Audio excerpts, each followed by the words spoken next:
Dinas Lingkungan Hidup Kota Makassar mencatat puluhan pohon tumbang dalam 2 hari terakhir. Pohon tumbang ini disebabkan angin kencang yang terjadi selama musim penghujan.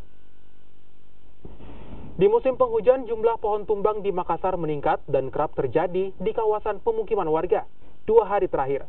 Dinas Lingkungan Hidup mencatat sebanyak 30 pohon tumbang akibat angin kencang dan hujan deras, yang 19 diantaranya merupakan sisa patahan ranting dan menutup akses jalan warga. Minimnya jumlah petugas dan alat pemotongan serta pangkas menjadi kendala tersendiri dari dinas terkait. Idealnya, tim pemangkas Dinas Lingkungan Hidup memiliki 80 personil, 30 unit mesin pemangkas, dan 14 mobil lift untuk memudahkan pemangkasan dan pemeliharaan pohon. Data pohon tumbang ini semasa musim hujan mulai dari Januari ini sudah hampir 40. Itu sudah hampir 40 lebih pohon tumbang. Kemarin saja itu 21 pohon yang tumbang di 16 titik. Hanya 16 titik.